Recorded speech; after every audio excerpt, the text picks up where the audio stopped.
आपको मुक्त होना है, बंधना नहीं है। जीव का जन्म कर्मों के अनुबंध से होता है, कर्मों के बंधन से होता है, और उसको अपना ऋण चुकाना होता है। कर्मानुबंध ये बहुत सूक्ष्म विषय है। जैसे आप जिस परिवार में जन्म लिए हैं, तो उस परिवार के लोगों से आपका ऋण है, इसलिए उसी परिवार में आप आए हैं। और ऋणानुबंध उसको बिना चुकाए या बिना वसूल किए आप वहां से जाएंगे नहीं। आपको लेना है तो वसूल करना है, और देना है तो चुकाना है। ये पूर्व के जन्मों से निश्चित किया गया है। जैसे किसी के यहां पुत्र हुआ, जन्म से ही पैसा खर्चा शुरू हुआ, बड़ा हुआ तो उद्दंडता के द्वारा मार पूरे परिवार को क्लेश पर क्लेश देता चला जा रहा है। ये तुम्हारे कर्म का फल है। ये आओ ऐसे शक्तिहीन बुद्धिहीन ऐसे पागल पूरी जीवन सेवा करो, तुमसे अपना हिसाब चुकाने के लिए वो आया है। अब परिवार के जो सदस्य जुड़े आके, पत्नी आते ही पूरी हृदय में आनंद, परिवार में आनंद, और जीवन भर वो आनंद ही सुख देने के लिए उसका जन्म हुआ। वो अपना ऋणानुबंध मुक्त, और आते ही भयंकर क्लेश खड़ा कर दिया, बीच में दीवार और झगड़ा वैसा, फिर अतरे दिन मारपीट शुरू, कलह अशांति, पूरा जीवन नर्क हिसाब करने आई है। यहां ऋण चुकाए बिना कोई जा नहीं सकता, ऋण चुकाना पड़ेगा। किसी का ऋण वसूल करना है तो किसी को ऋण चुकाना है, दोनों काम करने होते हैं। अनेक जन्मों में अनेक लोगों के साथ हमने जो बर्ताव किए हैं, अच्छे या बुरे, वो होंगे। अब किसी आदमी को हम जानते नहीं, अचानक मिला, अचानक टक्कर लगाओ, मार पीट गाली गुप्ता सब कर दिया, चुपचाप सह लो। क्यों? ये आपका हिसाब है, पूर्व का हिसाब। हमारा उससे कोई द्वेष नहीं, कोई संकल्प नहीं। अचानक घटना घटी और हमसे द्वेष करने लगा, हमें पीटने लगा, हमें गालियां दे, ये हिसाब है, चुपचाप सह जाओ। अपने घर का भाई ही भारी दुश्मन बन गया और क्लेश, हिसाब है। एक प्रभुदत्त ब्रह्मचारी जी की वाणी में पढ़ा था, एक महात्मा जी भ्रमण करते थे, तो उस समय असरफियां चलती थी, मोहरे असरफियां, तो उनको भेंट में देते लोग। तो या तो ठाकुर सेवा में लगे तत्काल, या संत सेवा में तत्काल लगे, उसका संग्रह करके डोलना ये ठीक नहीं है। वैरागी के लिए सिद्धांत में ये ठीक नहीं है। तो जब 2, 4, 6, 8 ऐसे मोहरे हुई, तो उन्होंने विचार किया कि और भ्रमण करके जब काफी मोहरे हो जाएंगी तो प्रयागराज में जब कुंभ पड़ता है, एक बार पूरे सब अखाड़े के संतों को, अलग अलग संप्रदाय सब संतों को बुलाएंगे और सबको पाएंगे। अब साधु है तो यही विचार करेगा, और क्या विचार करेगा। तो उन्होंने ऐसे डंडा बनवाया, बेंत, जो ऊपर से चूड़ीदार और भीतर पोला, और मोहरे उसमें डालते गए। और भ्रमण, जहां जहां श्रद्धालु भगत थे सबके यहां जाना, और इच्छा रखना कि एक मोहर तो दे ही दे दक्षिणा में। कामना कोई भी हो वो बांधती ही है, ध्यान रखना। इसीलिए प्रभु जो चाहे वो करे, अपनी चाह नहीं रखनी चाहिए, अपनी चाह प्रभु की चाह में मिला देनी चाहिए। धीरे धीरे वो छड़ी भर गई, भ्रमण करने वाले महात्मा चूड़ी लगाई, इंतजार करते रहे। जब प्रयाग का कुंभ पड़ा तो चले। तो रास्ते में एक गांव में पूछा जाता है, जैसे कहीं लोगों कि कोई श्रद्धालु ऐसा है जो संत सेवी है। तो कुछ लोगों ने बताया, हाँ एक परिवार में बहुत संत सेवी है और आपको मिलाते हैं उनसे। आइए महाराज, घर में रुका, खूब अच्छा हलवा पूड़ी पवाया, और जो घर के मालिक थे चरण दबाए। चरण दबाते दबाते उनकी दृष्टि पड़ी उस डंडे पे, तो इतना मोटा और ऊपर से कुछ चूड़ी सी भी नजर आ रही, इस डंडे में तो कोई रास है ही है। अब महात्मा जी को खवा पिला के सुला दिया। महात्मा जी जब सो गए तो पत्नी से धीरे से कहा, वो डंडा लाओ बाबा जी का डंडा। वो चूड़ीदार जो ही खोला पलटाया तो सैकड़ों मोहरे। जो ऐसे संत रोज बता रहे भगवान, तुम आनंद हो जाए फिर क्या। पत्नी से कहा, नाप के कंकड़ लाओ। वो तो महात्मा जी तो खाए खीर पूरी, आराम से सो रहे। रात में पूरी प्लानिंग करके उसमें कंकड़ भर के चूड़ी लगाकर सिराने रख दिया, सारी मोहरें हटा ली। महात्मा जी आराम से छड़ी उठाए तो वजन पक्का। वैसे बड़े लोग चतुर होते हैं, पर ये नहीं जानते कि कर्म कितना भयानक होता है। और उनकी कोई संतान नहीं थी, पर धन में इतना प्रेम उनको था। बहुत सावधान रहे। साधु महात्माओं के पास जो अर्थ है, गृहस्थी अगर आता वहीं से है, पर अगर उसको जोर जबरदस्ती या किसी छल कपट से, तो वो उसका विनाश ही करता है। आज तक का प्रमाण है। अब उनको ये भाव पता नहीं होगा, या पता होगा तो लोभ के कारण वो उसको मान नहीं पाए होंगे। महात्मा जी गए प्रयाग में, किसी अखाड़े पर रुके और वहां प्रार्थना की कि कल जो है संपूर्ण अखाड़ों का निमंत्रण किया जाए और सब संतों को भोग पवाया जाए और उनको दक्षिणा भी दी जाए। महंत ने सोचा कि बहुत बड़ा है तो उत्सव है, क्योंकि प्रयाग में कितने हजारों संत महात्मा सब। उनका महाराज, बोरों इसमें चीनी और तीनों घी लगेगा, सब व्यवस्था। बोले आप मंगाइए, एक एक हिसाब हम करेंगे, हमारे पास सब व्यवस्था है। बोले कुछ तो पहले दे दो, इकट्ठे देंगे हम। उनको था कि अगर हम छड़ी खोला और दो चार मोहरे दी, किसी को पता लग गया तो गड़बड़ हो सकती। बोले हम भंडारे के समय आखिरी में सब कुछ आपको दे देंगे। ठीक है। वो अपने पास से पैसे लगाकर खूब जितना सामग्री सब लाए, लाखों की, और सब संतों को निमंत्रण कर दिया। संत जन निमंत्रित हो गए, भंडारा बन रहा है। तब वहां के महंत है, उनका देखो भंडारा भी बन रहा है, संतों को निमंत्रण। अब आप अर्थ की व्यवस्था कीजिए, क्योंकि इतनी बड़ी हमारी सामर्थ्य नहीं थी जितना हमने किसी तरह हमने व्यवस्था की। अब मुझे अर्थ चाहिए, तभी आगे की व्यवस्था बढ़ेगी। संतों को दक्षिणा देंगे और जिनसे अर्थ लिया उनको दे। देखो रसोई बन गई सब।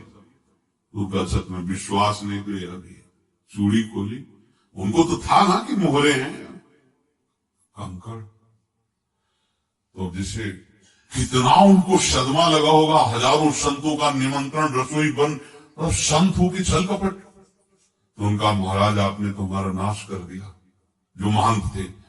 आप बताओ, रसोई बन गई, संत निमंत्रित हो गए, और आप ये कंकड़ दिखा रहे हैं हमको।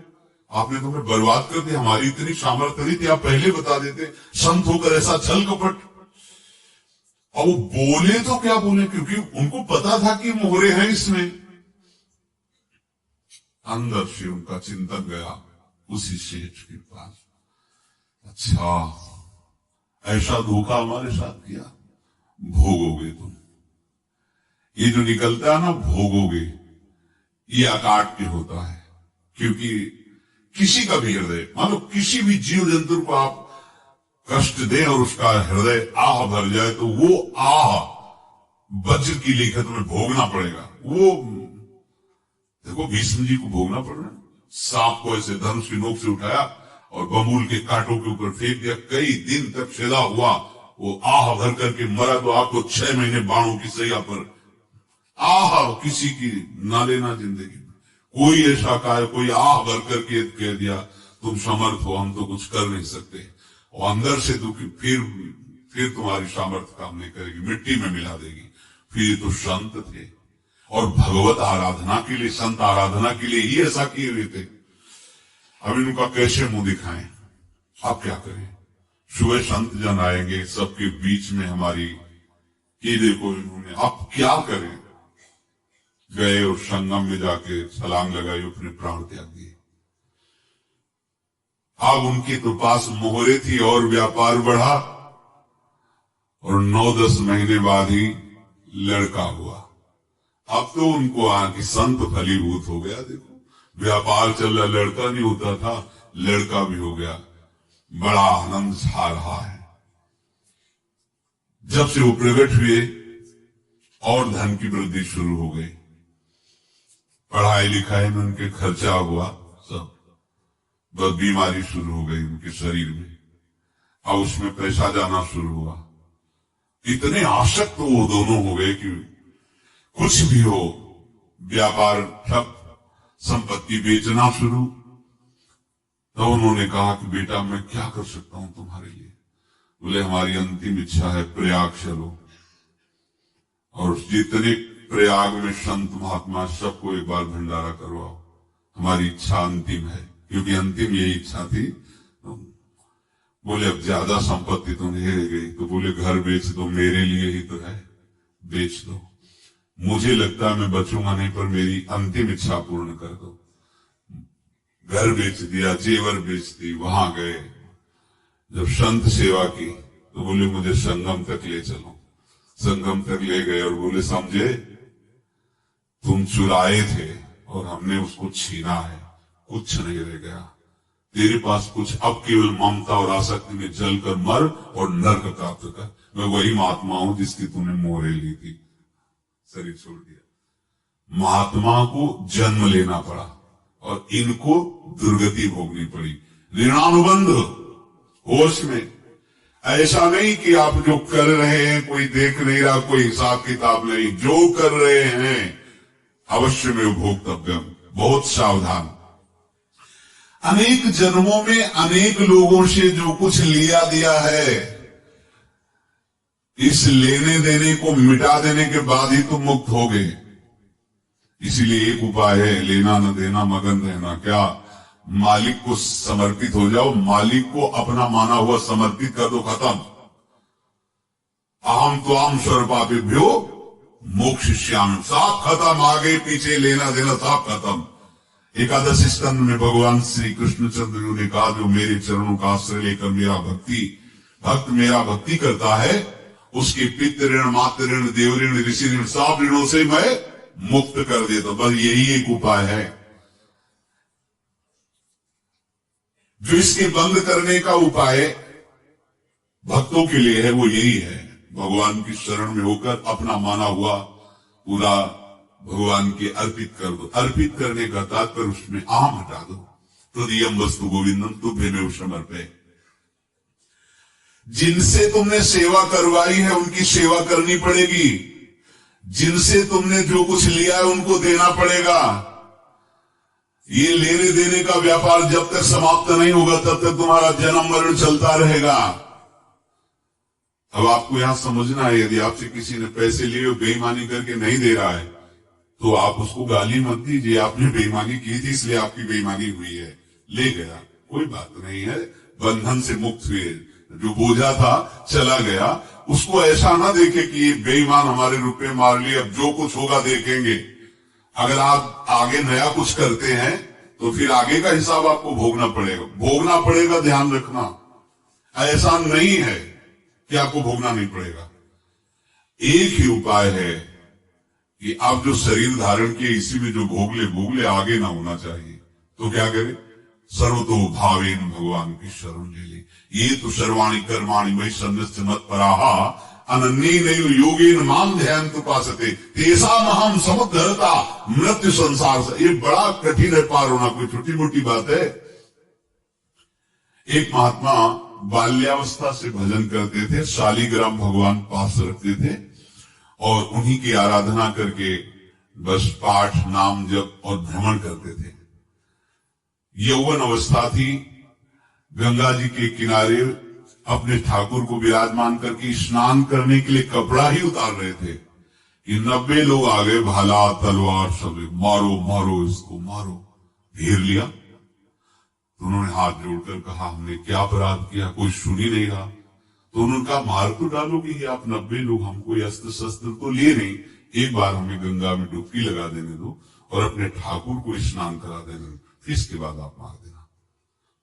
भगवत इच्छा से लोग रुक गए, स्नान किया और अंदर से प्रार्थना की, प्रभु ये क्या लीला है आपकी सिवा मेरा कोई है नहीं और ये मुझे मारना चाहते हैं। तो भगवान ने जानते हो क्या कहा उनके अंतर में, तुम मेरे में ध्यानस्थ हो करके शरीर को छोड़ो, ये लोग मारेंगे। ये मेरे भजन का फल है कि तुम्हें 90 जन्म नहीं लेना पड़ेगा, एक ही जन्म में 90 मिलके, तुमने 90 हिंसा की थी पूर्व में, तो तुम्हें 90 बार जन्म लेना होता और एक एक करके मारते। ये मेरे भजन का प्रताप है कि एक बार में ही 90 का हिसाब हो जाएगा। तुम आंख मूंदो, मेरे ध्यान में मगन रहो, मेरे प्रताप से तुम्हें कोई चोट नहीं होगी और स्वाभाविक मूर्छावस्था में प्राण तुम्हारे छूट जाए। ऐसा ही हुआ, ऐसा हुआ। तो ये बात समझ लो कि ये जो कर्मानुबंध है, ऋणानुबंध है। आप देखो, अगर शाप महात्माओं ने दिया कि तुम्हारे वंश का इससे विनाश होगा, तो भगवान भी परम धाम जा रहे तो उसी कील से, बाण की नोक में जो मछली लील गई थी छोटा कण, उसी से की नोक बनाई और उसी नोक को प्रहार किया। भगवान के श्री चरण में वही बाण की नोक लगी और भगवान का स्वीकार किया ना। भगवान का बड़ा लीला विचित्र है। अगर छुप करके उधर राम अवतार में बात, तो इधर ऐसे स्वीकार किया भगवान ने। ऐसा कहीं नहीं दिखाया कि मैं भगवान हूं तो मैं अपने लिए, ऐसा नहीं दिखाया। नारद जी का हित किया पर नारद जी ने श्राप दिया तो भगवान ने स्वीकार किया। बंदरों ने ही सहायता की, जैसा बोले थे वैसा। ये लीला इस शरीर में भोगनी पड़ेगी। हाँ, ज्यादा को कम में भुगता देंगे, पर अब अगला शरीर ना मिले इसके लिए सर्वतो भावे भगवान की आश्रित हो जाए। जैसे आपने दुकान फैला रखी है तो उसमें दो काम होते हैं, लेना और देना। किसी को उधार दिया है तो हमें उसे लेना है, और कोई नगद देकर सामान ले रहा है तो उसे सामान देना है, या उधार लिया है तो हमें उधार देना है। अब अगर दुकान बंद करनी है तो तुम्हें देने वालों पर जोर देना है, लेने वालों पर जोर नहीं। लेने वाला तो जवाब क्षमा किया, समर्पित किया, हमारा कोई संबंध, खत्म हो जाए, वो खुशी हो जाएगा। लेकिन देने वाला तुम अगर दुकान भी उठा दोगे तो जहां भी रहोगे तुम्हारे पास वो आएगा, लाइए हमारा। तो देने पर नजर रखिए, जिसका जिसका हिसाब है वो आपके सामने आता जाए, हटाते जाओ। लेने पर नजर मत रखिए और दुकान फौरन उठा दीजिए, नहीं अगर लेते देते रहे तो चलता रहेगा। आगे चलकर कुछ लेना न देना, मगन रहना बस अपने प्रभु के चिंतन में। अब हम कैसे जाने कि किसको क्या देना है, हमें क्या पता। तो हम पूरा हिसाब जिनको पता है उनको दे देते हैं, समझ रहे हो, उनको पता है क्या लेना है क्या देना है, तो इनके पास पहुंच गए, सरकारी हिसाब से सब बराबर कर देंगे। हमको अपनी जिम्मेवारी इनकी चरणों में समर्पित कर देना है, तभी हम जीवन मुक्त होंगे। ये रहस्य की बात है। प्रभु कह रहे हैं, यस्य सर्वे समारंभाः काम संकल्प वर्जिताः ज्ञानाग्निदग्ध कर्माणं तमाहु पंडितम बुधाः। जिसके संपूर्ण कर्मों के आरंभ संकल्प और कामना से रहित है, तथा जिसके संपूर्ण कर्म ज्ञान रूपी अग्नि से जल गए हैं, आपको ज्ञानी जन नहीं पंडित कहते हैं, बुद्धिमान कहते हैं। जीव का जन्म कर्मों के अनुबंध से होता है, कर्मों के बंधन से होता है। जैसे वहां ज्ञानाग्नि से दग्ध और उसको अपना ऋण वृंदावन वासियों का प्रेमानुबंध, सब कर्म संस्कार तक। ये बहुत सूक्ष्म विषय है। इस समय आपके हृदय में, जैसे आप जिस परिवार में जन्म लिए हैं का प्रादुर्भाव होगा, उस परिवार के लोगों से आपका ऋण है, मात्र कभी तुम्हें दुख नहीं भोगना पड़ेगा। और ऋणानुबंध का प्रादुर्भाव हो चुका है, दुख या बिना वसूल किए हो जाता है। आप महासुख, आप जब प्रेम का प्रादुर्भाव होगा और समस्त पाप का नाश हो जाते हैं। अशांत ये नष्ट के जन्म से निश्चित किया गया। संसार ज्वाला जैसे किसी भी नहीं कर सकती हुआ, जब भगवत प्रेम का प्रादुर्भाव होता है, बड़ा हुआ तो शुद्धता के द्वारा पूरे परिवार को क्लेश देता चला जा रहा है। परिवार के कर्म शरीर रोगी अव्यवस्था ऐसे सब शक्तिहीन बुद्धिहीन, इतना सब होने पर भी उसके हृदय में कोई भी दुख नहीं निकले आया है। ऐसा सामर्थ्यशाली भगवत प्रेम है। परिवार के जो सदस्य जुड़े भगवान के चरणारविंद का जिसके हृदय में ही प्रेम है, पूरी हृदय भारी से भारी में दुख आनंद में उनको उनको विचलित विचलित नहीं कर सकता। वो आनंद ही सुख देने के लिए उसका जन्म हुआ। वो अपना ऋणानुबंध मुक्त और आते ही भयंकर क्लेश खड़ा